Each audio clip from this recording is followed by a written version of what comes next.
Yuunivarsiitii Saayinsii fi Teeknooloojii Adaamaa godaansaa fi daddabarsa namootaa seeraan alaa magaalaa Adaamaa fi naannoo ishee ilaalchisee qaamota dhimmichi ilaallatu waliin marii gaggeesse. Waltajjii marii kanarratti godaansi fi daddabarsa namootaa biyya keessaa fi alaa yeroo garaagaraatti socho'aa adeemsifamu ta'uu eerameera. Haa ta'u malee daddabarsa namoota seeraan alaa rakkoo hawaas dinagdee biyyattii irratti kan uumu ta'us himameera. Godaansi fi daddabarsi namootaa seeraan alaa sababoota siyaasaa, hawaasaa fi dinagdeedhaan kan raawwatamu ta'us ibsameera. Saganticha irratti argamuun haasaa kan taasisan itti aanaa pireezidaantii Yuunivarsiitii Saayinsii fi Teeknooloojii Adaamaa Dr. Tashoomaa Abdoo sosochii yakkaa daddabarsa namootaa karaa seeraan alaa daangaa ce'arraa darbee yakki dhiittaa mirga dhala namaa irratti kan raawwatamu ta'uu himaniiru. Godaansi akka waliigalaatti waan lachuu qaba, bu'aallee hin qaba, dhiibballee hin qaba.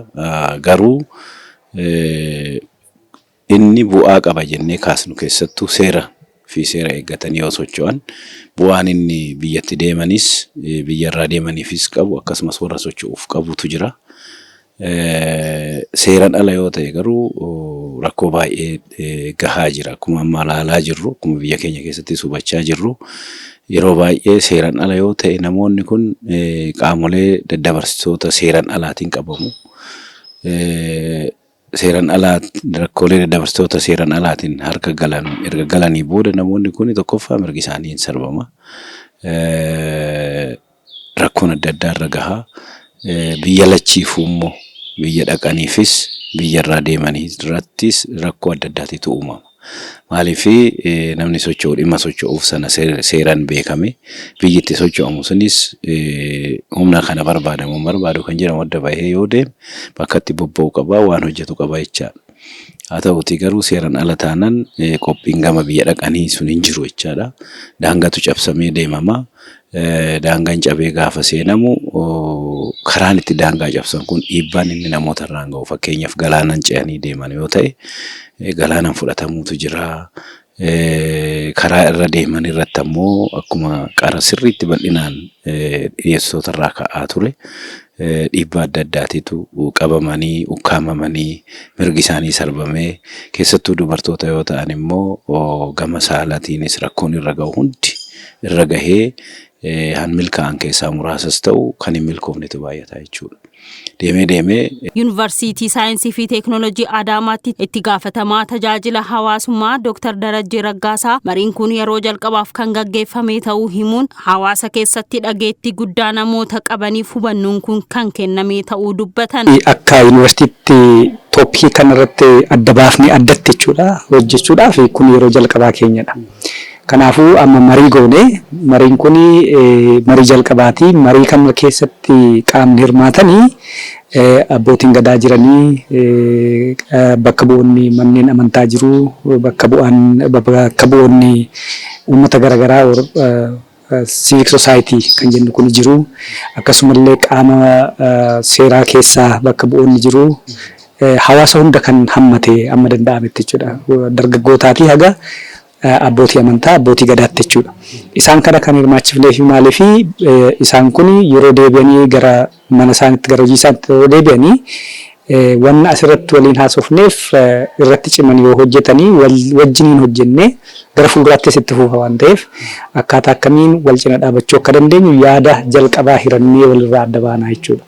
Isa kana booda waggaa ittaanuun jalqabee immoo maal godhuu qabnaa, gama qorannoon ta'uu danda'a. Gama immoo hubachiisu tireening jechuudha.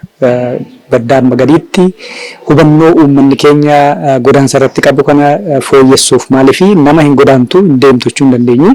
Gaafa deemu garuu namni deemu eessa akka deemu, maal akka hojjechuu qabu, maal akka isarraa eegamu hoo bare bakka deemutti waan isarraa eegamus raawwachuu danda'a. Bu'aa biyyattiif illee buusuu danda'a. Akkuma sila qorannoo garaagaraa irratti dhiyaate remitansiin karaa kanaan gara biyya tokko gara biyya tokko dhufu guddaa waan ta'eef isa keessatti hirmaannaa yookaan bu'aan isaa fidan jira. Yoo ta'uu baate garuu ba'aa rakkoo gadadoo ta'uu danda'a jechuudha nama. Hirmaattonni marichaa gama isaaniitiin daddabarsa namoota seeraan alaa ittisuuf hundi gahee isaa bahachuu akka qabu himan. Dhimmichi yeroo ammaa akka biyyaatti akka magaalaa keenyattis dhimma rakkoo ta'edha. Namoonni sababa garaagaraatiin hojii barbaachaaf biyyatti socho'u. Sana immoo sochii sana keessatti immoo karaa seeraan alaatiin namoonni daangaa ce'utu jira. Yeroo immoo seeraan ala daangaa ce'an kana rakkoowwan garaagaraatiif saaxilamu. Rakkoowwan kunis yeroo baay'ee rakkoon garaagaraa kan irratti mudatu galaanaan amma nyaatamutti namoonni rakkoo hammaataa keessa bu'u. Kan ammoo yoo ilaaltu hammeenyummaan rakkoo kanaa immoo gaafa daa'immaniif dubartoota irratti ta'u baay'ee olaanaa ta'a. Rakkoo garaagaraatiif saaxilamuu jira. Kanaaf godaansi seeraan alaa rakkoo hammaataa fi kan namoonni hunduu irraa of eeguu qabanii jedheen kaasa. Hawaasa baadiyyaatti jiru godaansi seeraa hin jira. Karaa seeratiin deemtanii biyyas mootummaas fayyaduu hin dandeechanii. Kan jedhu kana irratti barnoota hawaasaa gara baadiyyaa jiru irrattis xiyyeeffannaa guddaa yoo goone hawaasni keenya salphaatti nu jalaa miidhamu jechuudha. Hawaasni magaalaa karaalee hedduun yaa'u beekumsas argachuu hin danda'a.